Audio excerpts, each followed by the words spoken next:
Donc, bienvenue à tous. Pour ceux qui me voient pour la première fois, je m'appelle Jérôme Daher, je suis théologien. C'est pour cela que je donne ce thème. Directeur de l'Institut de théologie à Nice.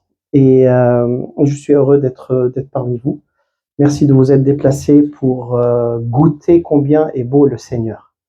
Voilà. Alors, pour les étudiants de l'ITFP présents ici, je vous demande d'excuser les répétitions que vous allez entendre, mais ça fait toujours du bien de les réentendre et les reméditer. De toute façon, on aura toute une éternité à penser à ces choses-là, donc voilà, ce n'est qu'un avant-goût.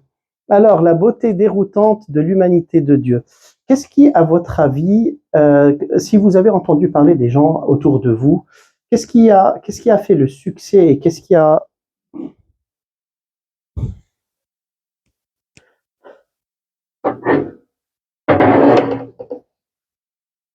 En espérant que ces piles soient... OK. Voilà. Donc, pour vous et pour les gens que vous connaissez, qu'est-ce qui a le plus touché les gens dans la série The Chosen? Moi, personnellement, j'ai entendu pas mal de personnes être touchées par un aspect spécifique et j'ai entendu ça répéter plusieurs fois. Donc, avant de vous dire les retours que j'ai reçus, j'aimerais bien avoir déjà votre impression, si ça vous a plu, en quoi ça vous a plu. Et si vous avez connu des gens qui ont été touchés par cette série, qu'est-ce qui a le plus touché les gens? Jésus, très très humain, vraiment, il rit, voilà. C'est des blagues. Voilà, absolument. Absolument. Imaginez beaucoup plus sérieux. solennel. Voilà, exactement. Voilà, le Pantocrator, tu sais, voilà, voilà, ouais, très sérieux. Là, on rigole pas, les amis. Donc, il y a deux natures, il y a trois personnes, donc tout le monde se range bien en ordre. Et un Jésus qui blague, qui joue avec ses disciples, un Jésus auquel manque la complicité avec Lazare, qui le prend dans ses bras, etc. Un Jésus qui a un sens de l'humour très beau, un Jésus qui s'attendrit et qui a les larmes aux yeux en voyant les enfants et en parlant avec eux, ça nous a touchés. Mais c'est en fait ça l'incarnation. Et ce qui est bizarre, c'est qu'on soit touché par ça. C'est pour dire à quel point on voit Jésus un peu dénué de son humanité, un peu trop divinisé au point où il devient loin, distant, trop sérieux, etc. Et une fois que Dieu devient aussi loin pour nous, il devient difficile de le voir vraiment comme notre frère, comme solidaire dans l'humanité avec nous, de voir Jésus vivre exactement comme il a voulu vivre et donc de toucher au cœur même de l'incarnation. C'est pour cela j'avais envie de méditer cela avec vous pour remettre à l'honneur l'humanité du Christ. Voilà, donc c'est un peu le but. Ce QR code, je le rendrai visible à la fin. Ceux parmi vous qui ne sont pas sur le WhatsApp groupe sur lequel je publie mes affiches pour qu'ils sachent ce que je suis en train de faire comme conférence, peuvent le scanner et vous serez immédiatement basculé dans le groupe WhatsApp. J'ai ouvert ça pour changer un peu d'air. Si vous avez froid, n'hésitez pas à fermer les fenêtres. Voilà. Bene, commençons. La classe. Voilà. Donc là, il est en train d'avoir un bon dîner avec son père et sa mère. Et pourquoi pas Jésus qui rit et qui raconte de belles choses avec ses parents. La nécessité de l'incarnation, deux modèles théologiques. On va commencer par ça.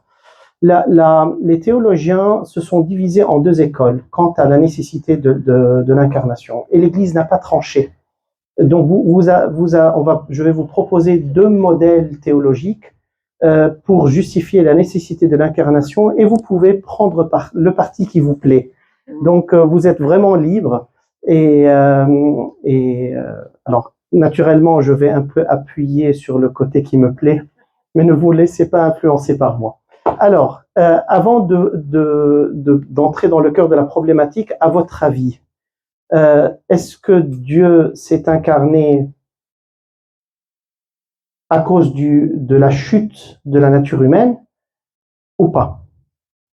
Il y a deux théories. Il y a une théorie qui dit l'incarnation a eu lieu comme réponse à la chute de l'homme pour sauver l'homme.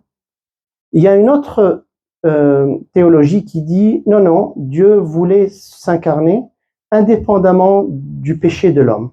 Donc pas seulement pour le sauver. À votre avis, qu'est-ce qui vous plaît le plus et pourquoi? Il avance tellement à notre rythme, il voit que on est tombé dans le péché, alors voilà, c'est le pas qu'il faut pour nous. Voilà, donc avant c'était pas prévu et donc il a vu le péché, voilà, ils se sont cassés le nez, on va les sauver. Voilà, il avance avec nous. Voilà. Donc alors je ne peux que respecter cela parce que derrière toi, il y a un saint Thomas d'Aquin qui a dit exactement ce que tu as dit. Donc je ne peux pas te dire écoute, c'est du grand n'importe quoi. Voilà. Donc oui, allez-y. Moi, je dirais pas seulement pour le sauver, Oui. parce qu'en prenant notre condition humaine, il a peut-être mieux ressenti ce qu'on pouvait vivre en tant qu'homme et en étant plus proche, et puis aussi pour nous aider à avoir une relation de proximité avec lui, pour être plus proche. Alors là, vous avez ouvert une boîte de Pandore qui est très difficile à fermer. Quand vous avez dit qu'il voulait sentir quelque chose, alors il y a des théologiens qui vont vous poser la question, et donc l'incarnation a fait advenir un changement en Dieu. C'est-à-dire, avant l'incarnation, Dieu ne pensait pas et ne sentait pas comme un être humain, et après l'incarnation, il a commencé à sentir et à penser comme un être humain. Donc, est-ce qu'il y aurait quelque...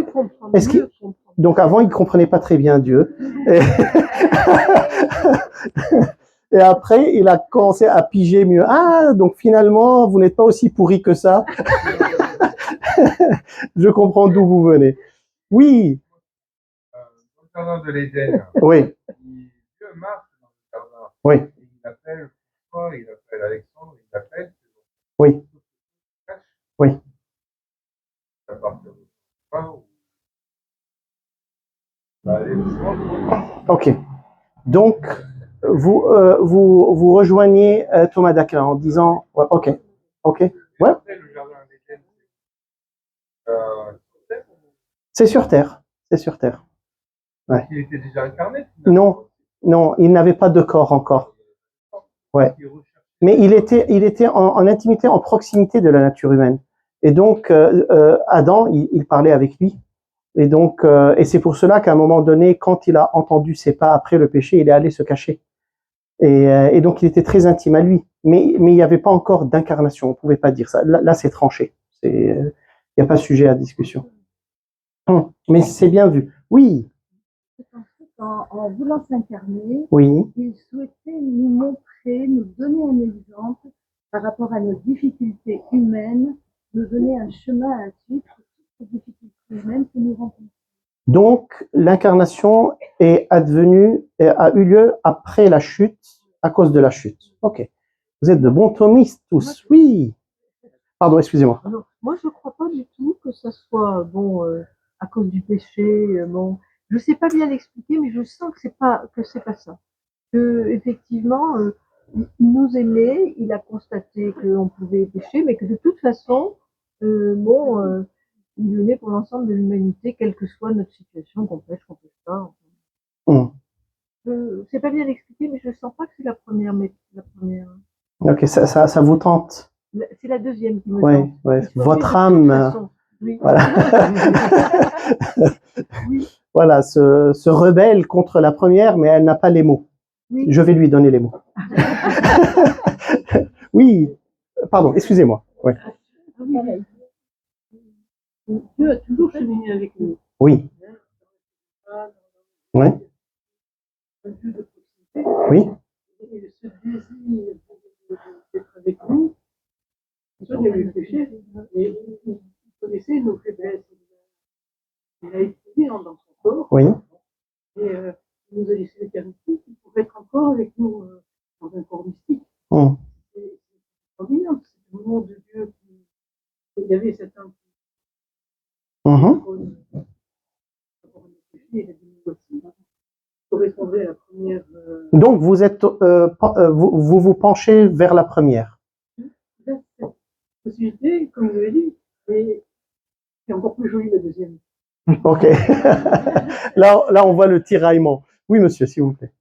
Oui, souvent ici, vous savez, pour avoir de l'empathie, il faut être capable de se mettre à la place d'eux. Oui, Et effectivement, quand Dieu ne peut être tenté par personne, mais il dit aussi que Jésus a été tenté comme nous en toutes choses. complètement. Et il dit aussi qu'il est notre avocat auprès du Père si nous péchons. Et j'ai l'impression que Jésus a découvert, c'est pas qu'il n'est pas capable d'avoir la conception cognitive, Mhm. mais que physique. C'est pour ça qu'il a été concepteur, parce que lui, il peut expliquer la chanter et d'être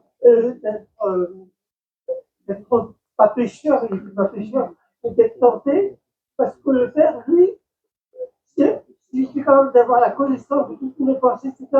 Il ne pouvait pas se mettre en place en tant qu'humain. Ok. Il ne pouvait pas avoir une empathie ici, comme Jésus là, auprès de nous, qu'il a été tenté en toutes choses, alors que Dieu ne peut être tenté par personne. Ok. Bon, très bien. Vous avez perçu quelque chose d'intéressant. On va y revenir. Merci beaucoup pour votre participation. Alors, les amis, pour ne pas manquer de temps à la fin, on va avancer. Donc, voyons un peu. La première option, l'incarnation comme réponse au péché, c'est saint Thomas d'Aquin. Pour saint Thomas, l'incarnation a pour fin première la rédemption, comme on a dit. L'humanité blessée par le péché ne pouvait pas se sauver elle-même, ça on est tous d'accord. Seule la venue du Fils pouvait restaurer la communion avec Dieu, ça aussi on est d'accord. Sur quoi se base-t-il? Entre autres, 1 Timothée 1,15, c'est une parole certaine et entièrement digne d'être reçue, que Jésus-Christ, alors je sais que vous le prononcez Jésus-Christ, mais voilà, j'aime bien dire Christ, voilà, est venu dans le monde pour sauver les pécheurs. Donc il est venu pour sauver les pécheurs. Matthieu 20, 28, le Fils de l'homme est venu pour donner sa vie comme rançon pour une multitude. Alors, on le dit en passant, malheureusement, il ne dit pas pour tout le monde, pour une multitude. Vous savez pourquoi? Parce qu'il y a des personnes partout dans le monde qui vont le rejeter, dans tous les temps. Et donc, le salut, il est universel, il est offert à tous sans aucune différence et discrimination, mais toutes les personnes ne vont pas accepter le salut, malheureusement. La liturgie exprime cette perspective par la formule célèbre « Ô heureuse faute qui nous a valu un tel rédempteur, ô Félix culpa ». Donc, pendant la semaine sainte, etc., durant les prières, vous allez entendre « Ô Félix culpa ». Donc, ô faute qui nous a valu un tel... ô heureuse faute qui nous a valu un tel rédempteur. Donc, l'être humain est tombé, et Dieu a profité de la chute pour nous donner quelque chose d'encore meilleur, selon cette théologie, qui est son incarnation. C'est-à-dire, si le péché n'avait pas eu lieu, l'incarnation n'aurait pas eu lieu. L'humanité coupable devient le lieu d'une manifestation plus grande de l'amour divin. L'implication de cette théologie, l'incarnation n'est pas seulement un remède, mais la manifestation suprême d'un amour qui se penche sur notre misère et qui prend notre misère. Non seulement il se penche, mais Jésus est venu nous porter, s'unir avec chacun de nous, porter nos blessures, nos péchés, nos blessures, nos larmes, nos solitudes, nos abandons, etc. Donc il y a vraiment une histoire d'amour là, pas seulement un jeu légal, genre je vais le sortir de derrière les barreaux, donc je viens faire un deal avec le juge, etc. Non, c'est vraiment une histoire d'amour, mais qui ne s'est manifestée ainsi que après la chute. La deuxième école, c'est l'école franciscaine. Et naturellement, vous avez compris que personnellement, j'y adhère à l'école franciscaine. L'incarnation, alors, alors, qui sont les représentants de cette théologie? Duns Scott et Bonaventure, qui sont tous les deux franciscains. Bonaventure est un docteur de l'Église, dit en passant. Pour Jean Duns Scott et Bonaventure, Dieu n'agit jamais en réaction. Ça, c'est bien vu. Christ n'est pas un plan B.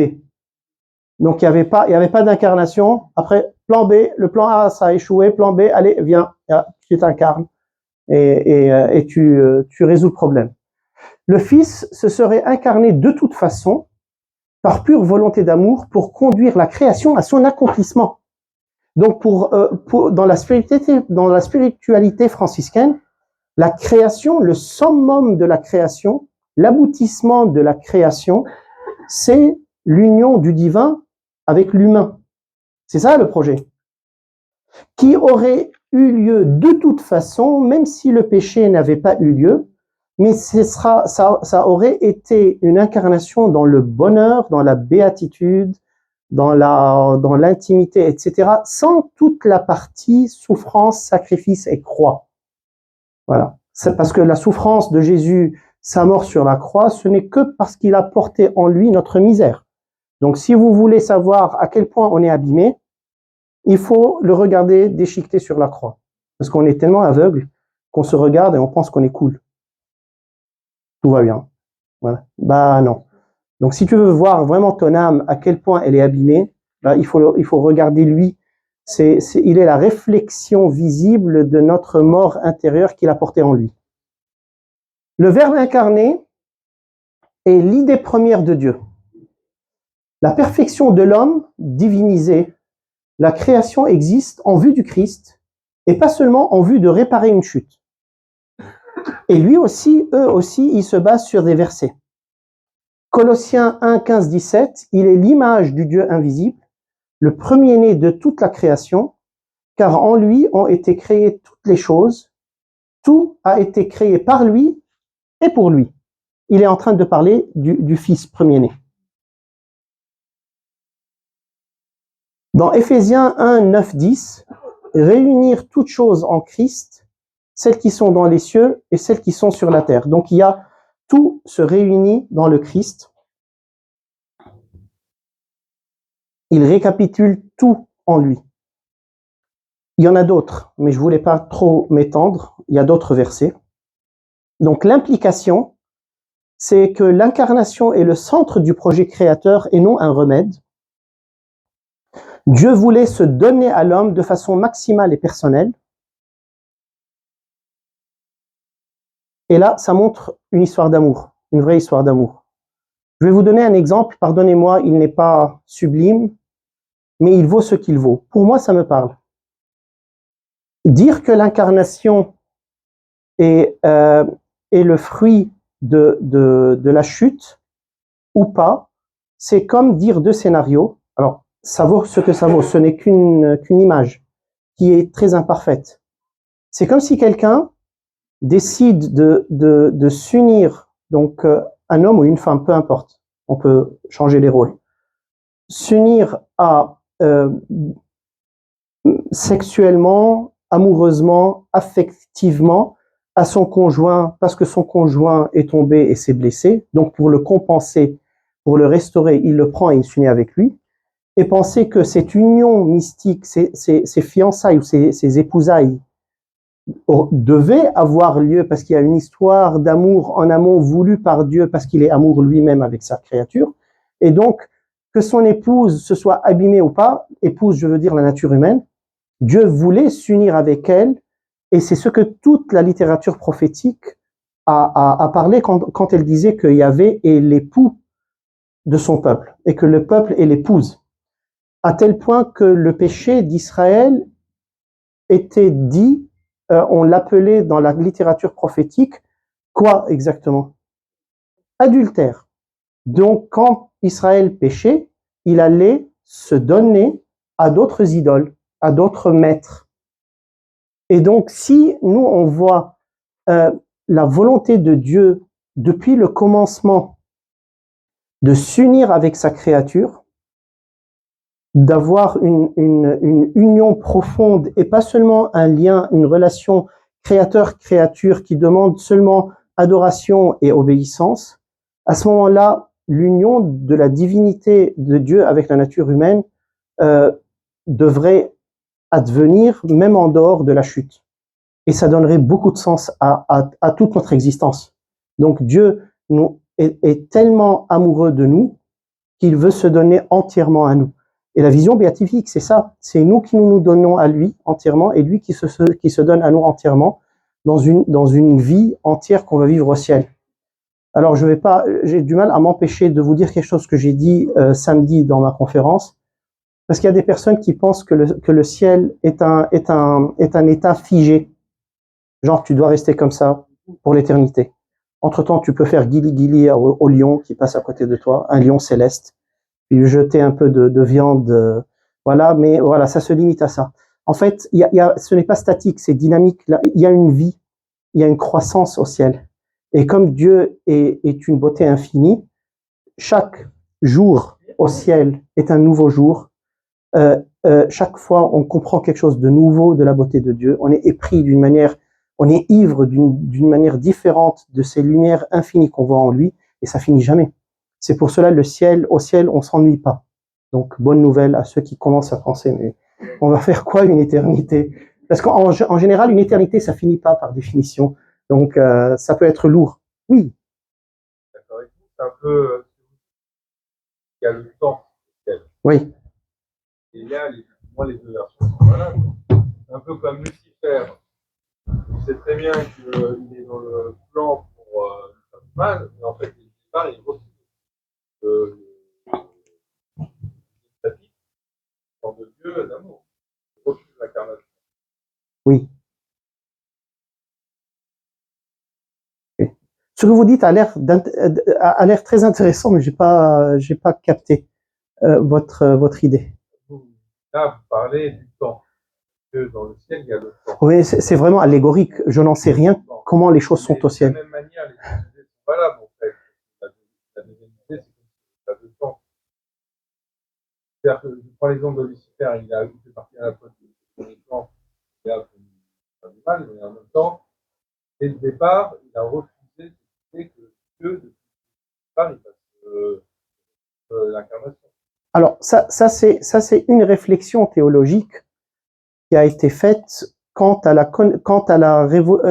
révolte de Lucifer, qui est, alors, donc, il y a certaines théories qui disent que Lucifer s'est révolté contre Dieu quand il a su quelle gloire il donnerait à la nature humaine. Mais ce n'est pas écrit dans la Bible. Et personnellement, je pense que le premier refus de Lucifer vis-à-vis de Dieu, ce n'est pas le projet humain, c'est de lui-même de s'ouvrir à l'amour infini qu'est Dieu. Parce que c'est ça la première proposition, comme celle d'Adam et Ève. Ouais. Après, Dieu est certes dans l'éternité, mais nous, on est dans le temps. Et donc, il nous accompagne aussi. Alors, c'est difficile vraiment d'imaginer c'est quoi l'éternité, mais Dieu chemine avec nous dans le temps. Bon, je vais y revenir, mais laissez-moi seulement finir ces quelques points. Donc, l'incarnation est le centre du projet créateur, non un remède. Dieu voulait se donner à l'homme de façon maximale et personnelle. Le Christ est la finalité de toute existence humaine, pécheresse ou non. Voilà. Donc ça, c'est la position franciscaine. Là, est-ce que vous avez des questions, des objections sur ça avant que je continue? Après, vous faites votre choix. Mais avant de continuer, j'ai une question à vous poser que j'ai pas mis dans les slides, dans les diapos. Ça implique quoi pour nous actuellement de savoir que Dieu se serait incarné même si le péché n'avait pas eu lieu? J'aurais dû créer cette diapo, je sais pas pourquoi là je l'ai pas faite. Parce que c'est intéressant d'y réfléchir. Parce que vous allez me dire c'est de la spéculation. Parce que de toute façon, le péché a eu lieu, donc commençons à penser dans cette perspective. Pourquoi est-ce que nos amis franciscains se sont donné la peine de penser à cet autre scénario? C'est parce que les implications de cet autre scénario sont importantes. Alors déjà, on a parlé d'une implication, c'est que Dieu est amoureux de nous et donc et Dieu n'est pas dans une position d'une divinité qui veut être adorée et obéie, mais il est dans une relation sponsale. C'est français, sponsale, voilà, ou matrimoniale. Donc ça c'est une première pierre angulaire et elle est de taille. Il y a une autre chose qu'on peut déduire de la position théologique franciscaine qui est très intéressante. dignité de Oui, oui. de la chair. Oui, exactement. La dignité du corps humain. Et parce que le corps humain n'est pas aussi devenu accidentellement le temple de Dieu. Parce que, revenons en amont, le corps de l'homme a pour vocation d'être le temple de Dieu. En commençant par le corps du Christ. Détruisez ce temple et moi je le relèverai en 3 jours. Ils n'ont rien pigé, ils parlaient de son corps. Et donc, dans un monde où on voit la matière comme quelque chose de négatif, il est bien de dire que la matière, nos corps, ont été voulus par Dieu, sont désirés par Dieu comme lieu de sa présence. Nous sommes les tabernacles par excellence, où Dieu aime habiter. Alors déjà, concrètement et au niveau psychologique, pour ceux d'entre vous qui détestent leur corps, ça pourrait être une invitation à l'embrasser, à l'accueillir comme un don de Dieu. Alors pourquoi on pourrait détester nos corps? Parce qu'ils sont dysfonctionnels, parce qu'ils sont malades, parce qu'ils sont faibles, parce qu'ils sont fatigués, parce qu'on nous a bombardés depuis notre enfance en nous disant qu'on n'était pas beau, qu'on était moche et qu'on était, etc. Donc le monde peut travailler pas mal dans le sens de enlaidir la beauté de la création et nous pousser à être dégoûtés de nos corps.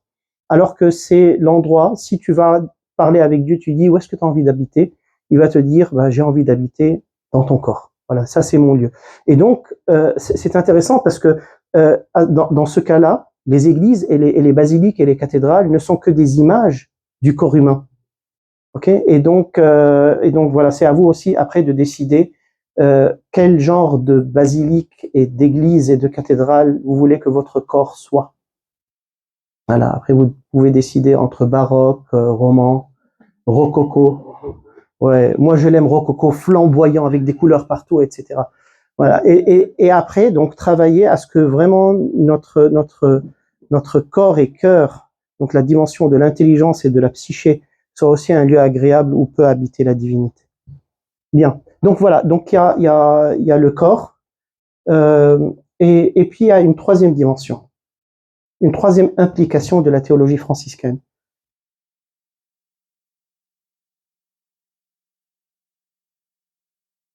Qui va directement au cœur de notre sujet, c'est que Dieu, en s'unissant, en devenant l'un des nôtres, il veut qu'on vive avec nous. Comment on dit en français fellowship? Une communion, voilà. Il veut qu'on soit en communion avec lui, mais vraiment en amitié, c'est-à-dire marcher dans les rues de nos vies, entrer dans nos projets, etc. Il veut être présent dans notre vie, et ce n'est pas un Dieu lointain. Donc il est en recherche de notre amitié, mais dans la vie de tous les jours. Alors vous allez me dire, alors je reviens à la question, à la boîte de Pandora que vous avez ouverte tout à l'heure. Est-ce que tout cela change quelque chose en Dieu, l'incarnation en tant que telle, qu'elle soit après le péché ou si elle avait eu lieu avant le péché? Les théologiens, en fait la théologie catholique et orthodoxe et même protestante, disent que Dieu ne change pas, ne peut pas changer. Parce que si à Dieu manquait une perfection, ne serait-ce que comprendre comment fonctionne la nature humaine et comment on sent, etc., à ce moment-là, il ne serait pas parfait.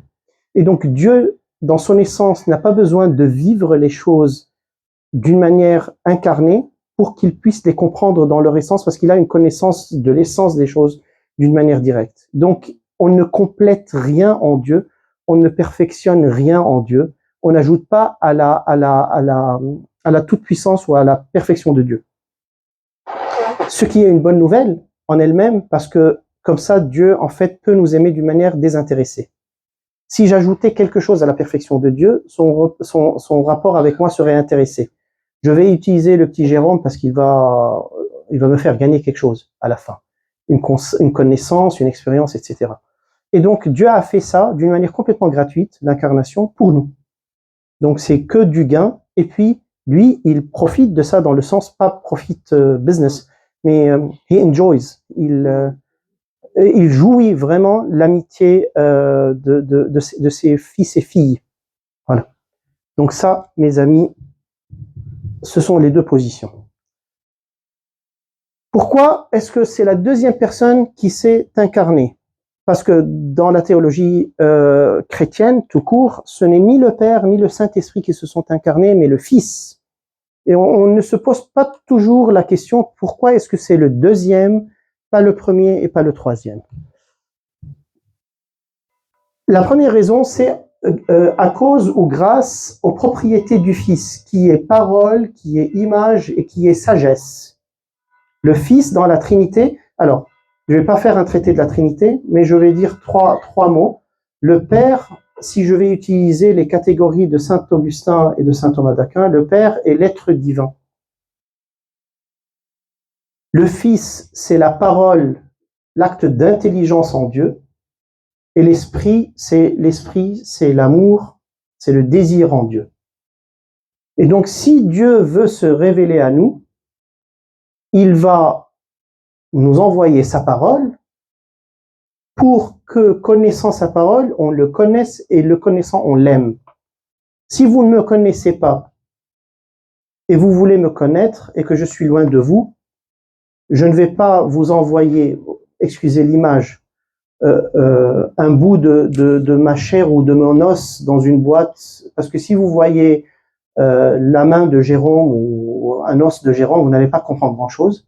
Je ne vais pas vous envoyer des bisous ou des câlins, ce qui est, si vous voulez, l'amour, parce que vous ne me connaissez pas. Ce que je vais vous envoyer, c'est ma parole. C'est-à-dire, je vais écrire quelque chose de sensé sur un papier pour vous dire qui je suis. Et quand vous lisez ce que j'ai dit, c'est-à-dire ma parole incarnée, parce que quand on écrit, on incarne. Je ne sais pas si vous êtes au courant. Voilà. À ce moment-là, vous allez me connaître et me connaissant, vous pouvez me comprendre et me comprenant, vous allez pouvoir m'aimer. C'est Dieu. Dieu a fait ça. Donc, il a envoyé sa parole. Il a envoyé qui est son image, c'est-à-dire si on voit sa parole, on sait qui il est. Il est l'image parfaite du Père et la sagesse. Le Père engendre le Fils comme parole et image parfaite. C'est Jean 1. Au commencement était la parole et la parole, etc. Le verbe parole, alors, j'ai quand même mis verbe parce que vous êtes habitués au mot verbe, mais en fait, c'est parole. Et celui qui exprime et révèle le Père, il est donc le plus approprié pour se manifester dans la chair. Jean 1, 14, et la parole a été faite chair et elle a habité parmi nous. Jean 1, 18, personne n'a jamais vu Dieu, le Fils unique l'a fait connaître. Voilà.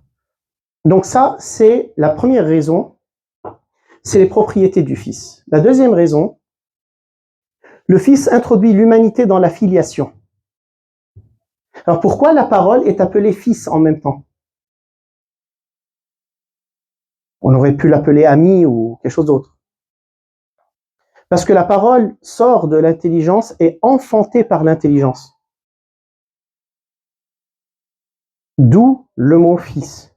Comme le Fils est engendré par le Père, la parole est engendrée par l'être.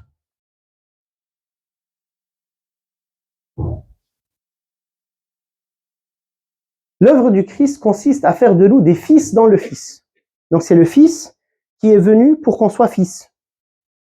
Tous. Galates 4, 4, 5. Mais quand est venu l'accomplissement du temps, Dieu a envoyé son Fils, né d'une femme et assujetti à la loi, pour payer la libération de ceux qui sont assujettis à la loi, pour qu'il nous soit donné d'être fils adoptifs. Seule la personne Fils pouvait faire entrer l'humanité dans la relation filiale au Père. C'est en regardant Jésus et en étant unis avec lui, c'est-à-dire en acceptant qu'il soit notre chef, dans tous les sens, chef, tête et chef, qu'on peut dire au Père Abba. Et donc nous, on prie le Notre Père parce qu'on est et on veut s'identifier au Fils.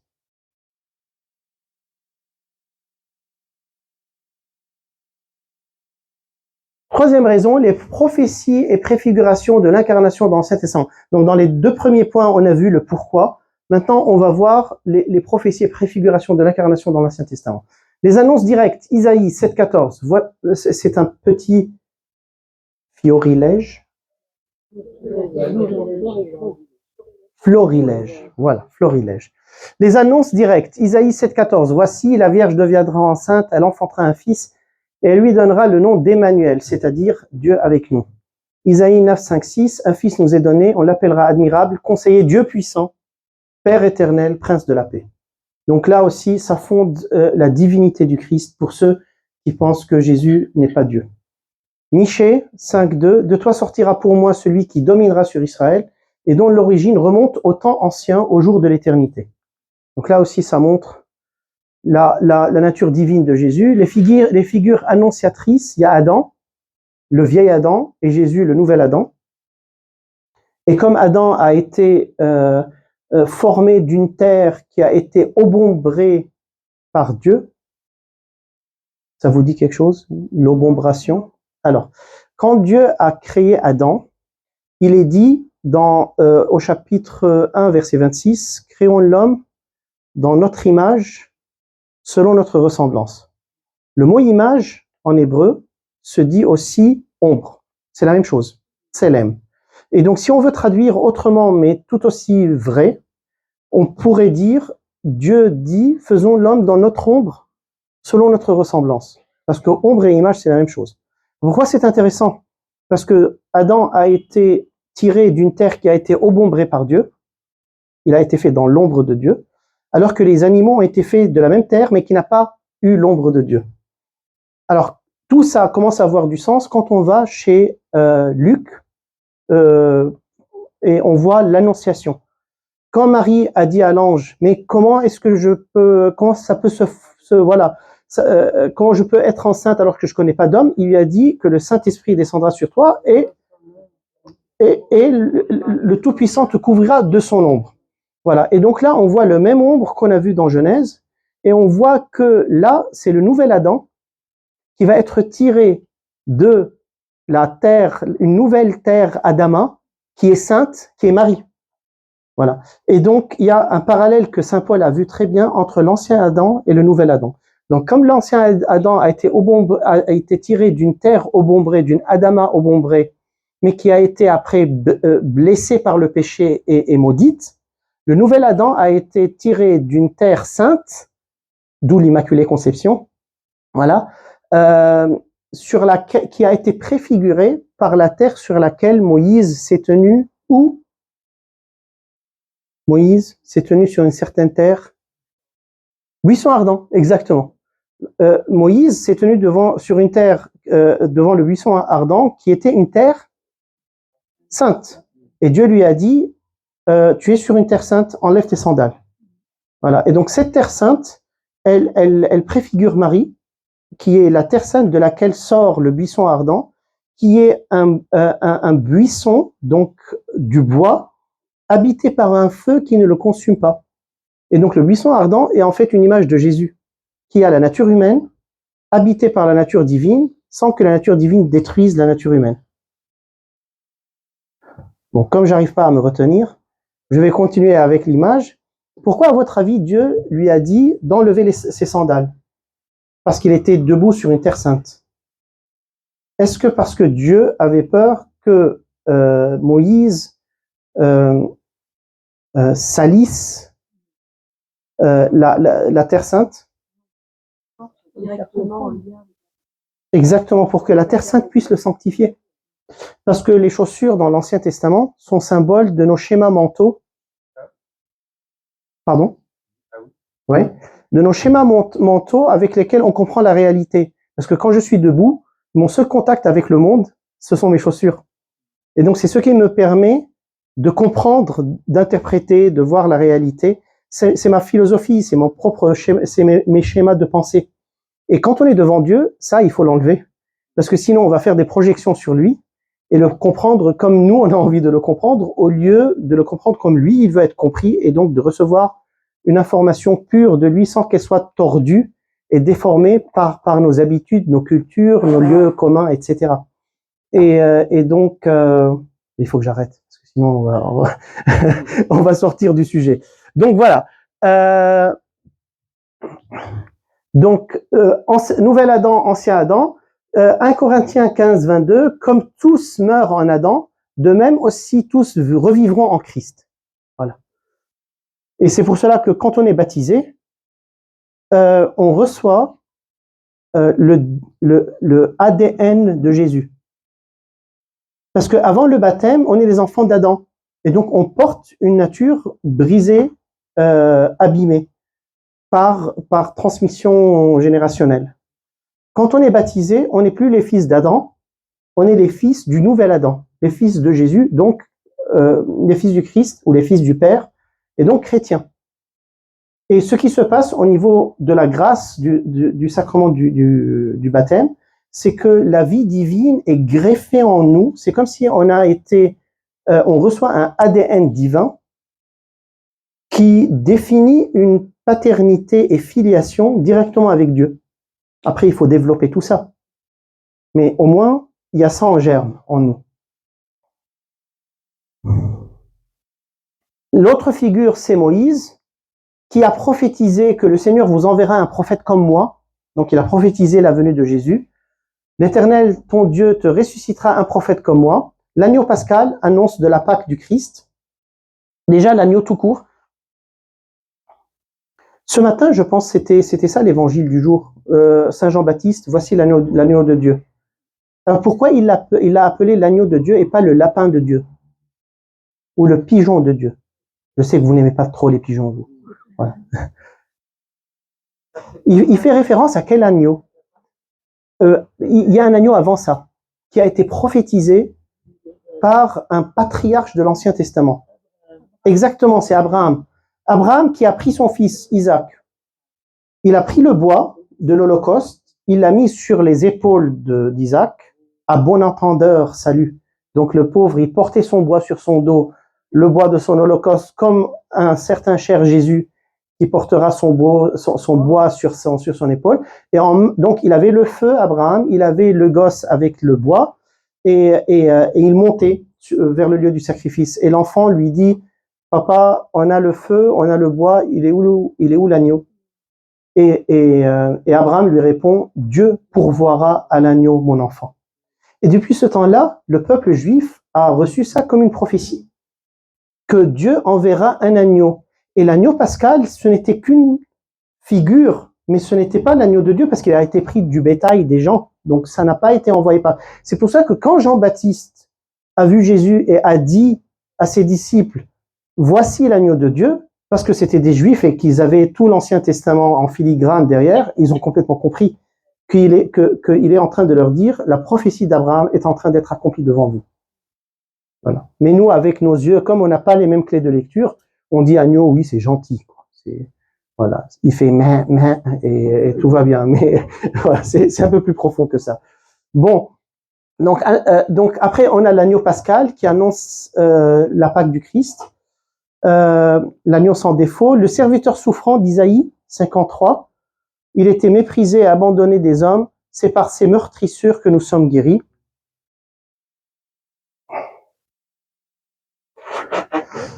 La sagesse préexistante, anticipation de la parole incarnée. Proverbe 8, 22, 31.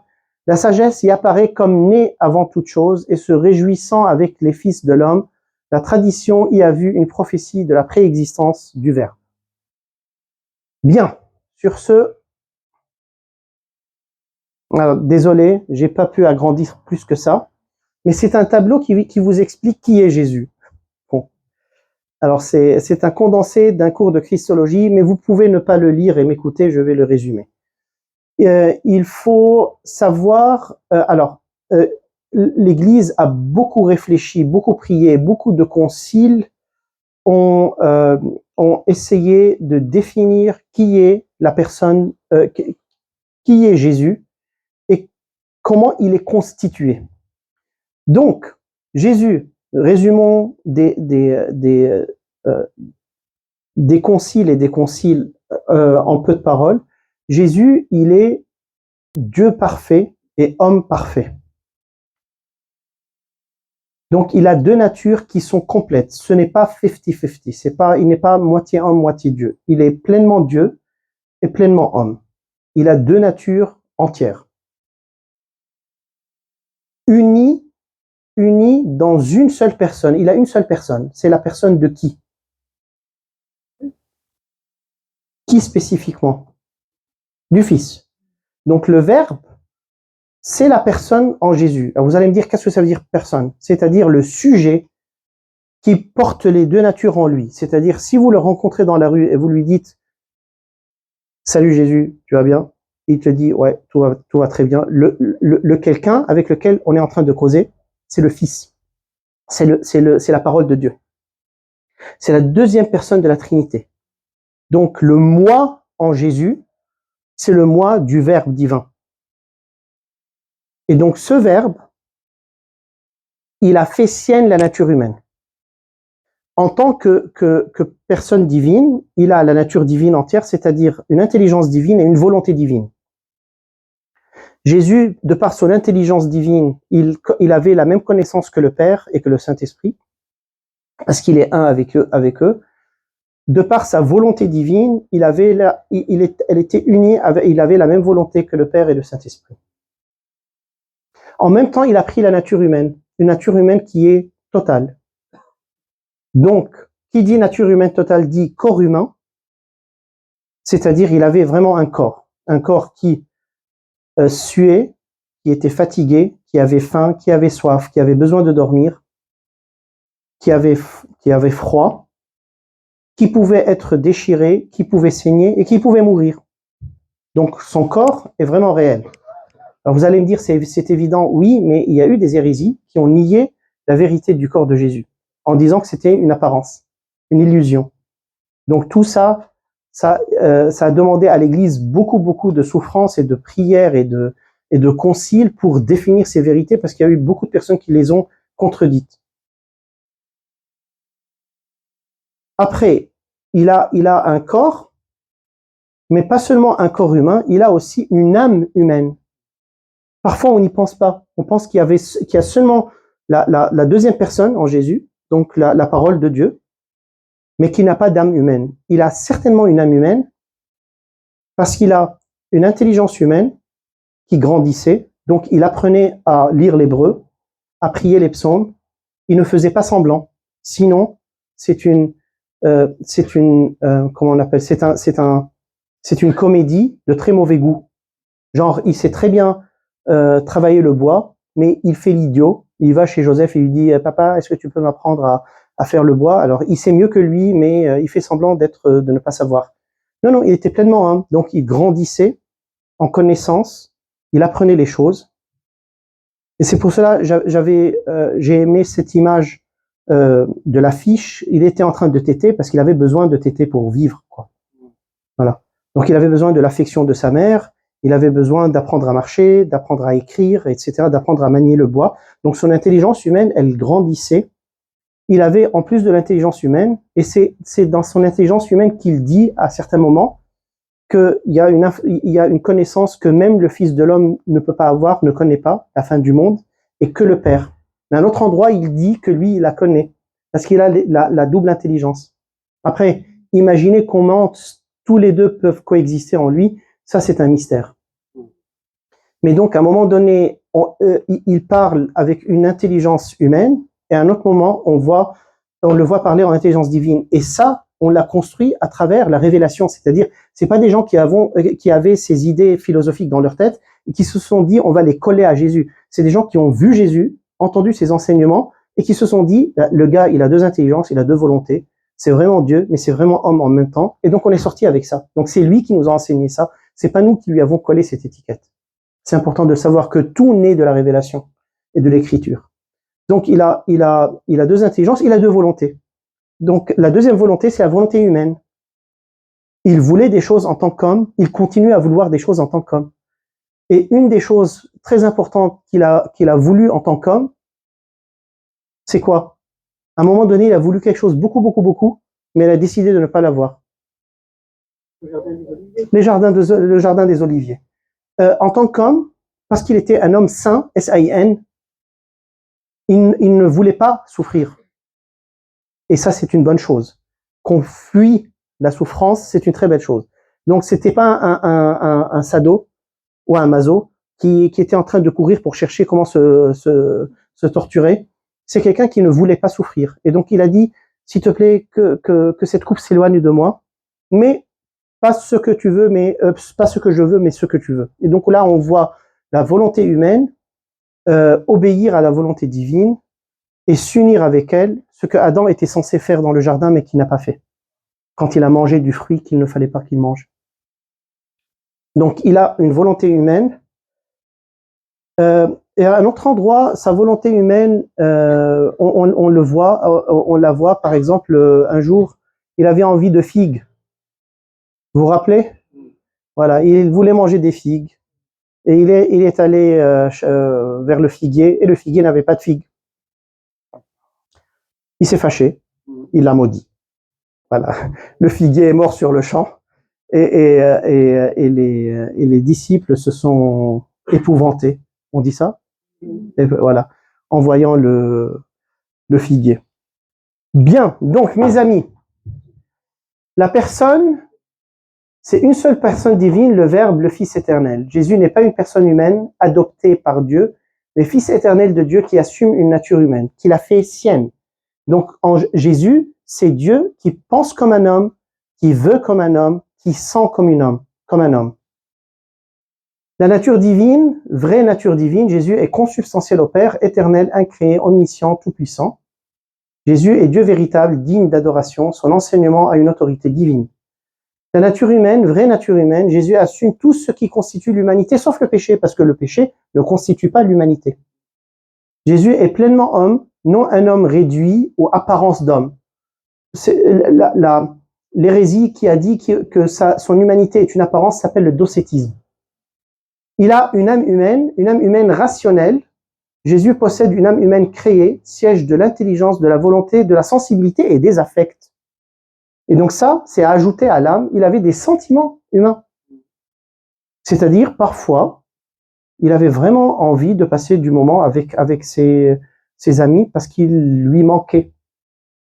Il avait la nostalgie, il avait peur, il était heureux, il était content, il était attendri quand il voyait les enfants, etc. Et c'est ça ce qu'on voit d'une manière forte dans The Chosen. Voilà. Et ça nous touche parce que c'est ça qu'être humain, que être humain. Ouais.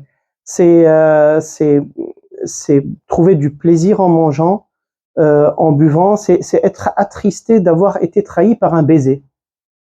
Voilà. Et ça lui a coûté, quoi. C'est avec un baiser que tu me trahis, que tu me livres. Et alors que le baiser, bah, c'est quelque chose qu'il désire, qu'il aime avoir en tant qu'homme. Donc c'est quelqu'un qui a vraiment une dimension relationnelle, humaine et émotionnelle pleine, entière. Et on va le voir, qui continue à la voir maintenant qu'il est assis à la droite du Père. Une intelligence humaine réelle, Jésus connaît humainement par expérience, apprentissage et raisonnement. Jésus apprend, pose des questions, progresse. Sa connaissance humaine n'est pas infinie par nature. La volonté humaine, une volonté humaine distincte de la volonté divine, Jésus veut humainement, librement, avec possibilité d'angoisse et de combat. Il a été tenté par le diable, c'était pas une comédie là non plus. Il avait vraiment eu faim et il a été vraiment tenté par le diable. Et la tentation de Jésus, les 3 tentations résument toutes les tentations qu'on peut vivre. J'ai donné un enseignement sur les tentations du Christ. Si vous vous rappelez, c'est toutes les tentations qu'on peut avoir dans la vie sont résumées en lui. Et son triomphe résume tous les triomphes et toutes les techniques de triomphe qu'on peut utiliser pour triompher de toutes les tentations. Voilà. Une intelligence divine, en tant que Verbe, Jésus connaît tout ce que Dieu connaît. Il connaît le Père parfaitement, fondement de sa mission révélatrice. Volonté divine, une volonté divine identique à celle du Père et de l'Esprit. L'unité de l'agir divin est sauvegardée contre le trithéisme, ceux qui disent qu'on adore 3 dieux. Il a un corps humain, un vrai corps humain, corps né de Marie, soumis aux lois biologiques. Jésus fatigue, souffre, saigne, meurt réellement. Le corps humain est sauvé et destiné à la résurrection. Union des natures, l'union hypostatique, c'est-à-dire les 2 natures en Jésus, sont unies dans sa personne, sans confusion ni séparation. Jésus est un seul sujet, donc c'est ça la personne. Donc si personne c'est trop compliqué, personne c'est sujet. Donc Jésus est un seul sujet, le sujet du Verbe. Ce n'est pas Dieu à côté de l'homme, mais Dieu fait homme.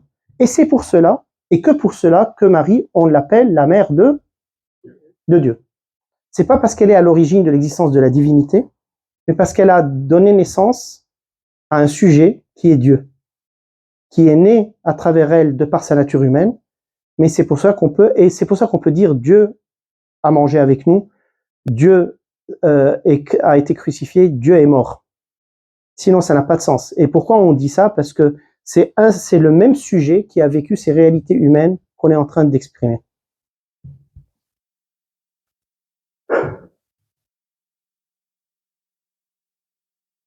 Que signifie Dieu devenu humain pour nous? L'incarnation transforme radicalement notre relation à Dieu.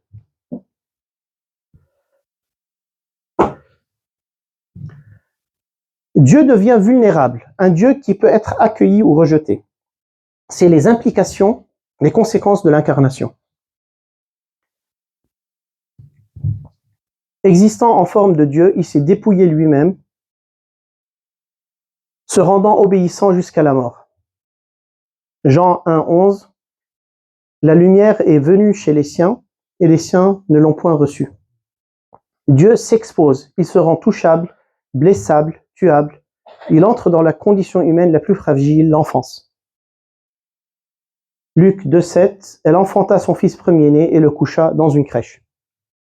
Et il a eu besoin de Joseph pour qu'il le prenne sur le dos de l'âne et qu'il prenne la fuite, parce que sinon il aurait été tué.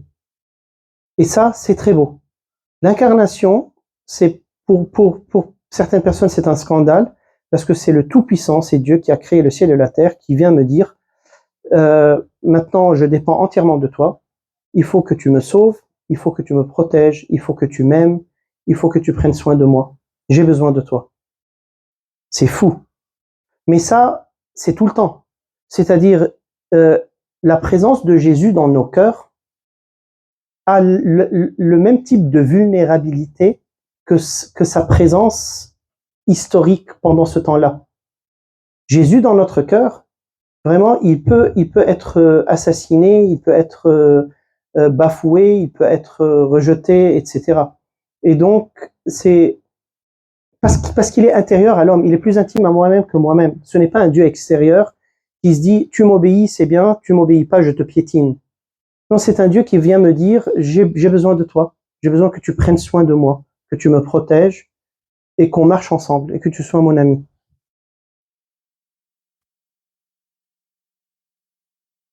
Dieu a besoin, mystère bouleversant, le créateur du monde devient un enfant qui dépend totalement. Donc il a un besoin d'être nourri, lavé, porté, besoin d'être protégé, fuite en Égypte, besoin d'amitié, Jésus à Béthanie, j'ai besoin de consolation, Gethsémani, restez avec moi, priez. Dans Matthieu 26, 38, mon âme est triste jusqu'à la mort, restez ici et veillez avec moi. Alors le piège dans lequel on tombe, c'est qu'on peut penser que maintenant, prendre soin du Christ se limite seulement aux œuvres de charité fraternelle. Alors c'est vrai qu'il faut qu'on prenne soin les uns des autres. Matthieu 25, vous vous rappelez Matthieu 25? J'avais faim, vous m'avez donné à manger, j'avais soif, etc. Et à chaque fois que vous le faites avec un de ces petits, c'est avec moi que vous le faites. À chaque fois que vous ne le faites pas, c'est à moi que vous le faites pas. Et donc on pense que maintenant Jésus, on ne peut prendre soin de lui que à travers ses frères et ses sœurs. Alors il faut qu'on prenne soin de lui à travers ses frères et sœurs parce que c'est lui qui nous a demandé. Mais avant de passer à autre chose, là, il y a un point important que j'ai besoin de mettre entre vos mains parce que ce sont des objections qu'on me fait de temps en temps. Et on me dit, est-ce que en nous disant qu'à chaque fois que vous faites ça à l'un de ces petits, c'est à moi que vous le faites, est-ce qu'il n'est pas en train d'instrumentaliser la nature humaine? C'est-à-dire, si moi, je t'aime parce que je suis en train d'aimer Jésus à travers toi, à la fin, tu ne comptes plus. Tu n'es qu'un moyen. Donc, c'est comme une objectification ou une instrumentalisation de l'homme, mais on n'aime pas l'homme pour qui il est, mais seulement parce qu'à travers lui, on va toucher Dieu. Mais, alors ça, ce n'est pas vrai. Alors, je vais vous dire pourquoi. Et je vais vous expliquer pourquoi en vous donnant une image qui est très simple. Moi, j'ai des enfants. Et je suis profondément touché quand mes enfants rencontrent quelqu'un de bienveillant et qu'ils sont accueillis avec douceur, avec charité, avec soin, etc. Et quand quelqu'un fait du bien à mes enfants, c'est comme s'il me fait du bien à moi, même plus. Je me sens mieux. En fait, je suis plus heureux quand je vois mes enfants bénéficier de la bienveillance humaine que quand j'en bénéficie. Et donc, si un ami veut m'honorer en traitant bien mes enfants, bah, il ne les instrumentalise pas, il les aime parce qu'il m'aime. Et donc, ce que Dieu nous demande en l'aimant à travers ses enfants, c'est de les aimer parce qu'il les aime. C'est parce que vous êtes les bien-aimés du Père qu'il faut que je vous aime. Et en vous aimant, je suis en train de l'aimer. Donc, il n'y a pas une instrumentalisation de l'homme. On voit l'homme pour qui il est, parce que chacun de nous, chacun de vous a été voulu, désiré, aimé par Dieu avant la fondation du monde. Donc, vous n'êtes pas des outils, vous êtes des fins en vous-même. Et donc, si je vous aime, parce que vous êtes ses bien-aimés, je suis en train de l'aimer, mais sans vous instrumentaliser. C'est clair? Ok. Donc ça c'est important. Donc, quand on va aider quelqu'un dans la rue, le soutenir quand on veut écouter quelqu'un, le consoler, etc., on est en train vraiment de le faire pour lui, parce qu'il est le bien-aimé de Dieu. Et à travers lui, on est en train de toucher le cœur de Dieu. Relation nouvelle, aimer Dieu dans le concret de l'humanité. Le Christ s'identifie à chaque personne humaine. Matthieu 25, 40. Toutes les fois que vous avez fait ces choses à l'un de ces plus petits de mes frères, c'est à moi que vous les avez faites. Ainsi, prendre soin de l'humanité, c'est prendre soin de Dieu incarné. Je l'ai expliqué. On continue. L'humanité de Dieu transfigure la nôtre. 2 Pierre 1, 4, afin que vous deveniez participants de la nature humaine. Divine. Voilà, excusez le lapsus, il n'est révélateur de rien du tout. Voilà. Voilà, donc, afin que vous deveniez participants de la nature. Donc, s'unir avec le Christ, qui s'est uni avec moi, me rend participant de la nature divine. Le Verbe assume notre nature pour la guérir, la purifier et l'élever. Jésus, icône parfaite du Père, Jean 14, 9, celui qui m'a vu a vu le Père. Ce n'est pas une métaphore. En regardant la vie humaine de Jésus, je vois comment Dieu aime, parle, pardonne, se met en colère, pleure et se réjouit.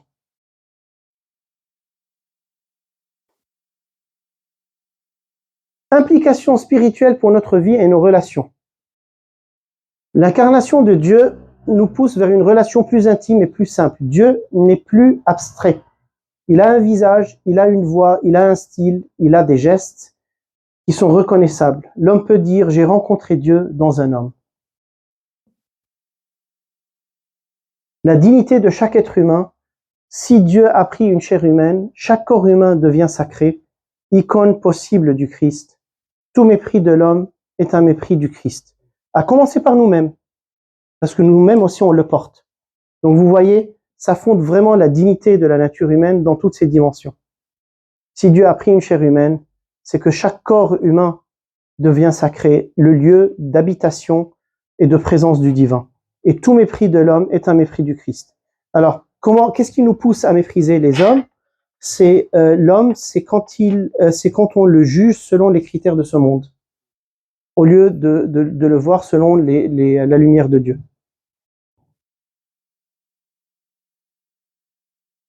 Accueillir la vulnérabilité comme lieu de grâce. L'incarnation révèle que la faiblesse n'est pas un obstacle à Dieu, la dépendance n'est pas une honte, la communion passe par la fragilité. Parce que Dieu est venu faible, dépendant et fragile. Et ça, c'est très beau, parce que dans notre société, on est formaté, on est enseigné qu'il ne faut pas être faible, qu'il ne faut pas dépendre, et qu'il ne faut pas être fragile. Il faut qu'on soit des durs. Et c'est en se durcissant qu'on cesse d'être relationnel. Et donc, être en relation, c'est te dire, tu sais quoi, tu me manques, j'ai besoin de passer un moment avec toi, je me sens seul, j'ai envie qu'on papote, j'ai envie de vider mon cœur devant toi parce que je suis assez lourd, etc. Et donc, avoir besoin les uns des autres, ça fait partie de notre humanité et c'est quelque chose de beau parce que c'est ça la condition de la communion. Des gens parfaits n'ont pas besoin les uns des autres. C'est des petites divinités égolâtres qui ne s'intéressent qu'à elles-mêmes. Et donc, si parmi vous, il y a des personnes qui s'impatientent, et je dis ça à moi-même avant de vous le dire à vous, de vos faiblesses, de vos limites, de vos imperfections, etc. Donc vous savez quoi, c'est le lieu de manifestation du divin. C'est ce que saint Paul a dit. C'est dans sa faiblesse que la gloire de Dieu s'est manifestée. Et si on pense à nos relations familiales, amicales, etc., nous sommes des gens qui ont besoin les uns des autres. Et c'est comme ça que se vit la charité, que se construit la charité.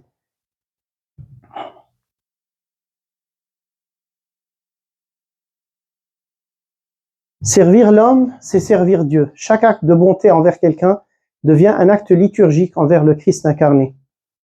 Alors là, je répète ce que j'arrête pas de répéter, c'est que quand on pense à charité, on pense beaucoup côté matériel, donner à manger, vêtir, accueillir, etc. Il y a toutes les œuvres de miséricorde spirituelle. Est-ce que vous pouvez m'en énumérer quelques-unes? Les œuvres de miséricorde spirituelle. Écoutez, alors écoutez et supporter un bavard. Donc écouter n'importe qui, donc vraiment être dans donner de l'écoute aux personnes, c'est-à-dire sortir de soi, aller vers l'autre, donner du temps, supporter les personnes qui sont difficiles, bavards ou autre chose. Voilà. Donc à commencer par nous-mêmes. Parfois nous-mêmes, nous sommes un poids pour nous-mêmes. Voilà. Qu'est-ce qu'il y a d'autre? Prier pour les défunts et les vivants. Pardon? Voilà. Oui, exactement. Porter les fardeaux des uns et des autres. Quoi aussi? Consoler les affligés. Voilà. Donc, quelqu'un qui a le cœur brisé, au lieu de le culpabiliser, de le dénoncer, etc., de pleurer avec ceux qui pleurent et être dans la réjouissance avec ceux qui se réjouissent. Visiter les prisonniers. Alors, ça c'est très beau, parce que les prisonniers ne sont pas tous dans des prisons réelles, dans les prisons, voilà, prisons.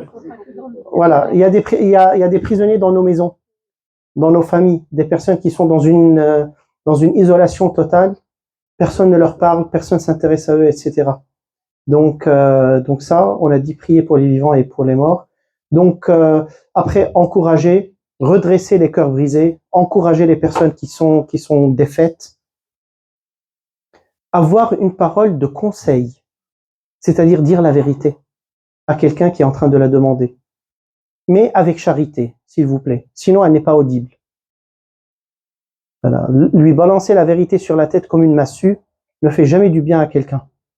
Voilà. Et comment dire la vérité avec charité? On a besoin de deux choses. La première chose qui est la plus difficile, c'est de la dire dans une intention saine, c'est-à-dire charitable, c'est-à-dire moi, je suis à ton service, et non pas d'une manière condescendante. Écoute ce que le maître a à te dire. C'est pas comme ça qu'on donne des conseils. On est vraiment des serviteurs. Je suis là à ton service et je te dis ça parce qu'il y a de la vie là-dedans et je ne te souhaite que le bien. Donc il faut être humble, et ça c'est pas simple, d'être humble, en donnant un conseil. La deuxième chose, donc autre que l'humilité dans la vérité, il faut l'enrober de sucre. Parce qu'en général, la vérité, elle est amère. Ça fait mal de se voir en vérité. Et donc on l'enrobe de sucre, c'est-à-dire, alors j'arrive, le sucre, il a deux éléments. Le premier élément, c'est déjà un ton de voix bienveillant, de la douceur et des mots qui sont vrais mais miséricordieux. Voilà, des mots bien choisis. Faut pas dire espèce d'idiot par exemple. Ça c'est pas du sucre. Oui. Dites-la quand même. Non? Ok. Remplacer le sucre par l'alcool. Après, on ne sait pas qu'est-ce qu'on est en train de dire, c'est ça le problème. Est-ce que c'est la vérité ou est-ce que c'est des hallucinations? Bien. Donc, suivre le Christ, c'est devenir humain comme Dieu l'est devenu. La sainteté chrétienne n'est pas devenir moins humain, mais plus humain à la manière du Christ. Ça, c'est intéressant parce qu'on pense que être comme Jésus, c'est devenir comme Dieu. Mais en fait, c'est devenir un homme selon le cœur de Dieu. Et l'homme, selon le cœur de Dieu, est un homme habité par la divinité. Donc, et c'est pour cela que j'aime les franciscains, parce que pour eux, l'homme parfait, qu'il soit pécheur ou pas pécheur, c'est un homme uni avec le divin. On est fait pour être uni avec Dieu. En fait, c'est ça la nature humaine. Le projet humain, c'est d'être uni avec le divin. Il n'y a pas de place pour un homme non uni à Dieu. Ça n'existe pas, cette espèce. Et donc, nous sommes des espèces en devenir. Et notre devenir total, c'est d'être unis à Dieu, tout en restant homme. Et c'est pour ça que Jésus, l'homme parfait et le Dieu parfait, c'est ecce homo. C'est voici l'homme. Si tu veux voir c'est quoi un homme selon le cœur de Dieu, bah c'est ça. Homme avec grand H, donc ça implique aussi vous, mesdames. Vous n'êtes pas exclus de l'équation. Ouais.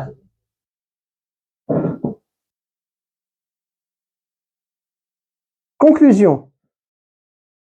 L'incarnation n'est pas seulement un dogme, c'est le cœur palpitant de notre foi. Dieu s'est fait proche, Dieu s'est fait vulnérable, Dieu s'est fait l'un des nôtres pour que nous devions fils avec lui. Christ est à la fois notre origine, notre chemin, notre frère, notre Dieu, notre destination, mais j'ai laissé jusqu'à la fin le cœur de ce que je voulais vous transmettre aujourd'hui. C'est que on a parlé, et je finis avec ça, on a parlé de comment prendre soin du Christ à travers ses enfants, mais ça se limite pas à ça. Jésus, maintenant, à la droite du Père, il faut pas l'oublier, est toujours un homme parfait, un homme réel. Et donc Jésus, maintenant, dans sa gloire, il a des sentiments humains, des attentes humaines, une relationnalité, c'est pas du français ça, une dimension relationnelle humaine saine et parfaite, et il est notre bien-aimé, on est ses frères, ses sœurs, et il veut être en relation avec nous. Ça veut dire quoi? Ça veut dire que dans notre relation avec, parce que vous vous rappelez, on est invité à avoir 3 relations. Tu aimeras ton Dieu de tout ton cœur, etc. Et le prochain comme toi-même. Donc on a 3 dimensions. Donc il faut aimer Dieu et le prochain et soi-même. Donc le aimer Dieu, c'est là où parfois on dénue Jésus de son humanité parce qu'on l'imagine à côté du Père. Et là vraiment il est super Dieu. Et c'est la version vraiment Dieu, sérieux. Et ça blague pas, ça rigole pas. Alors donc la théologie est en train de nous dire, la révélation, c'est que maintenant Jésus à la droite du Père est un homme qui rit, auquel ses bien-aimés lui manquent, qui veut entendre de belles paroles, qui est à la recherche d'affection, d'attention, d'encouragement, etc. Et donc, si on voit Jésus comme ça fonde toute notre vie spirituelle. Donc, notre vie spirituelle ne devient pas seulement une relation latrique d'adoration avec Dieu, mais de relation réelle avec le Fils de Dieu qui m'a aimé et qui s'est donné à moi. Et donc maintenant, moi, avec Jésus, je suis vraiment en relation comme dans une relation avec un meilleur ami. Alors, je vais sur du concret, du très concret. Quelle différence ça va faire dans ma vie? Ça va faire la différence suivante. C'est la différence entre me réveiller le matin et prier parce que je dois prier pour être dans les clous et faire mon devoir vis-à-vis de Dieu, et me réveiller et me dire, j'ai certainement manqué à Jésus pendant que je dormais, et lui, il me manque aussi, donc je vais préparer un bon café et le boire avec lui, en priant des psaumes, en lisant sa parole, parce qu'il me manque, et je le manque, je lui manque, et je lui manque. Et là, on est dans un autre registre, vous voyez. Durant la journée, c'est le temps du bréviaire, il faut tout arrêter et prier avec une attitude très sérieuse. Ou bien, écoute, moi, durant la journée, j'aime lui envoyer des messages en lui disant à Jeanne, tu me manques, qu'est-ce que tu m'as préparé de bon aujourd'hui, quel plat libanais spécial tu m'as préparé. Voilà, on passe notre journée, on s'envoie des messages, on prend de nos nouvelles, etc. Bah, avec Jésus, ça sera la même chose, parce que Jésus, à la droite du Père, il attend aussi ça de moi. Pas que je lui prépare de la nourriture libanaise, mais un plat libanais, mais to check up on him, de prendre de ses nouvelles et de lui dire, écoute, voilà, tu me manques, j'ai rencontré ce crétin qui m'a pourri la vie, qu'est-ce que tu en penses, etc. Donc vraiment vivre avec lui mes difficultés de tous les jours, etc. Et là, on entre vraiment dans ce que Dieu désire pour nous, et c'est pour cela qu'il s'est incarné, c'est qu'on soit en relation avec lui, une relation humaine. Parce que Jésus, à la droite du Père, il a besoin d'affection. Bah, l'affection, vous allez me dire comment je vais la lui donner.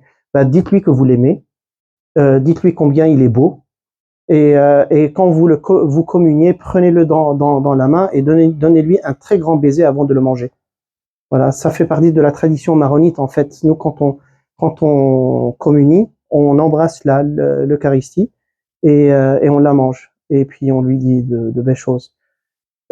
Et donc voilà, être dans cette intimité, pleurer avec lui, se fâcher parfois aussi, et lui dire, bah, écoute, qu'est-ce que tu en dis de tout ça et pourquoi t'es pas intervenu, etc. Comme disait David et toute la belle compagnie, quoi. Comment on dit ça? Il y a un mot pour ça quand tu, pardon? Il y a quelque chose de plus sympa. Euh, quand tu aimes quelqu'un, mais que tu viens et lui dire pourquoi t'as pas été là pour moi, etc.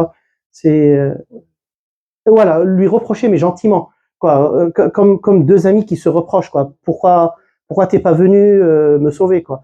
Et donc vivre cette intimité avec lui, euh, vraiment humaine, vraiment incarnée, parfois lui raconter même des blagues, ben, pourquoi pas. Voilà, la prière avec le sourire.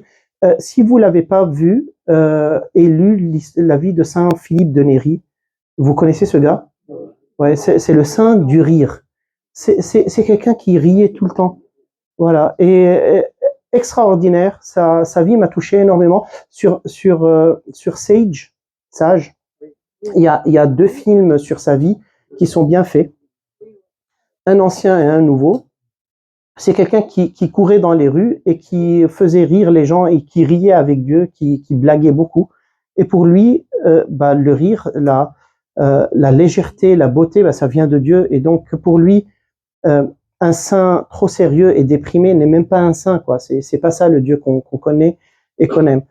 Et donc voilà, Jésus a vraiment besoin de nous, besoin de notre amitié, besoin qu'on prenne soin de lui, besoin qu'on l'encourage, qu'on le console.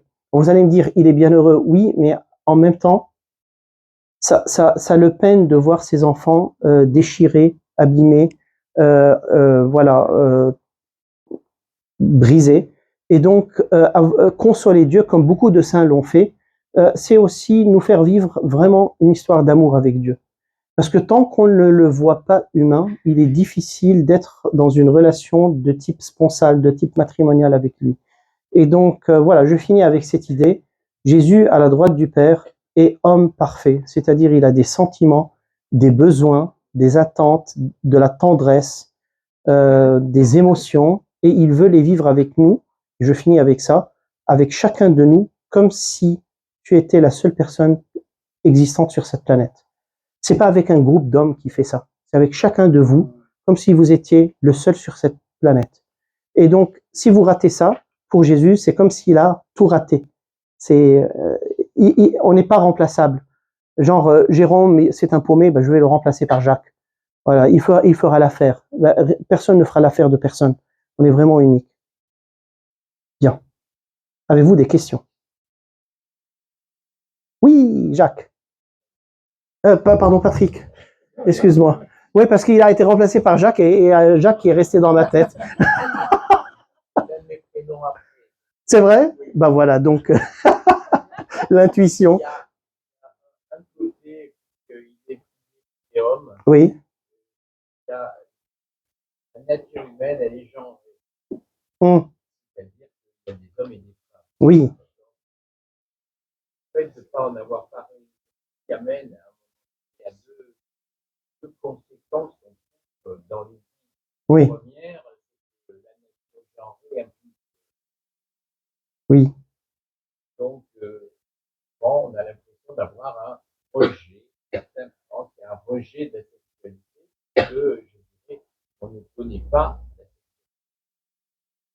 Et je dirais, il n'y a pas de.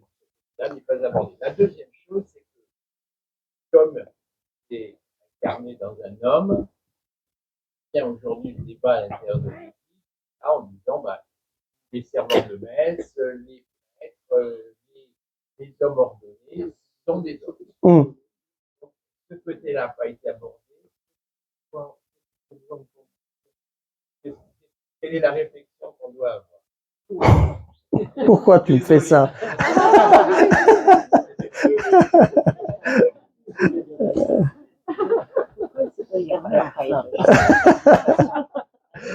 Voilà. Alors, bon. Pardon? Pourquoi ça serait pas la fille de Dieu? Sans intérêt, en fait. Je me suis jamais posé la question.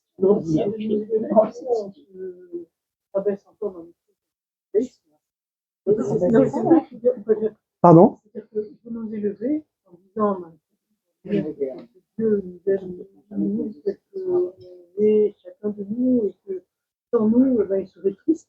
Ouais. On peut avoir cette relation humaine parce qu'il est vrai homme, Oui. pardon, aussi dans le ciel. C'est extraordinaire, ça donne même de la fiche. Oui. Et je ne crois pas qu'il s'arrête au fait parce que Dieu. Mais sa question est super pertinente parce que vous savez la différenciation sexuelle, elle se trouve dans l'essence divine. En fait, quand l'être humain a été créé, il est dit que Dieu créa l'Adam, homme et femme, il le créa à l'image de Dieu. Donc notre sexualité est elle est une manifestation de l'essence divine. Donc dans l'essence divine, il y a du masculin et du féminin. Et c'est constitutif. Et en fait, ce qui est très intéressant, c'est que dans certaines expériences de mort imminente, donc des gens qui ont connu la mort, qui sont revenus, etc., ils disent rencontrer des êtres de lumière, parfois des défunts, etc., dont la forme n'est pas visible pour qu'ils puissent identifier s'ils ont une morphologie masculine ou féminine, mais ils disent reconnaître s'ils sont masculins ou féminins parce qu'il y a une énergie qui émane d'eux, féminine ou masculine. Donc ils sentent une énergie masculine, une énergie féminine. C'est très intéressant. Alors c'est pas la parole de Dieu, mais ce sont des expériences qui peuvent nous pousser à comprendre que le masculin et le féminin, au-delà de sa manifestation biologique sexuée, est quelque chose de plus profond, qui se manifeste dans le sexe, mais qui est plus profond que le sexe. Et justement, il se trouve en Dieu. Alors, je ne sais pas si ça va répondre ou pas. Alors, le masculin, alors déjà, le verbe, le Père, le Fils et le Saint-Esprit ne sont ni homme ni femme. Et donc, en entrant en relation avec le Fils, on devient fils et fille du Père, indépendamment de notre sexualité. Et parce que Dieu n'est pas sexué comme nous le sommes. Mais qu'est-ce que c'est que le sexe en Dieu? Le sexe en Dieu, c'est l'activité, le don et la réceptivité. Parce que le sexe féminin, en fait, c'est un réceptacle. On le voit même biologiquement. Et c'est une matrice qui accueille le don qui est donné. Une matrice où la vie advient. Donc ce n'est pas un désert, ce n'est pas quelque chose d'aride. C'est une matrice féconde. Et le masculin, c'est le don, c'est la sortie. On le voit même dans l'organe génital masculin. C'est ce qui sort et qui va vers. Et donc le masculin et le féminin en Dieu, c'est ce mouvement de don, le Père qui se donne au Fils et le Fils qui reçoit le Père par le Saint-Esprit. Donc l'activité, le don et la réceptivité dans l'essence divine qui est la vie de la Trinité, c'est ça l'archétype du masculin et du féminin. Et donc masculin et féminin se retrouvent en Dieu parce que en Dieu il y a activité et réceptivité il y a don au lieu d'activité, il y a don et réception dans la Trinité, dans la vie trinitaire. Donc, on est et dans le masculin et le féminin sur terre, il y a ce don et cet accueil qui est le lieu même de l'émergence de nouveaux êtres humains. Voilà, les pères et les mères parmi vous ont fait l'expérience de ça. Et donc, alors pourquoi est-ce que Dieu s'est incarné comme homme? Alors, ce que je vais dire n'est vraiment pas quelque chose que vous devez graver dans le marbre, mais c'est une des réflexions de plusieurs réflexions dans ce sens-là. C'est parce que pour Dieu, la nature humaine est le féminin. Et nous sommes le réceptacle de la divinité et c'est lui qui vient vers nous se donner.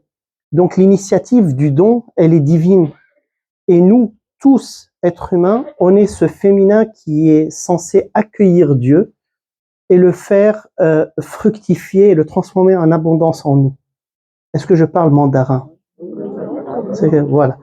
Et donc c'est pas parce que le féminin n'est pas bien, parce que et en fait le féminin il est très représenté aussi par le Saint-Esprit, par l'Esprit Saint, qui dans certaines spiritualités, notamment araméennes, donc dans l'Orient, on l'appelait la mère aussi, dans certains écrits.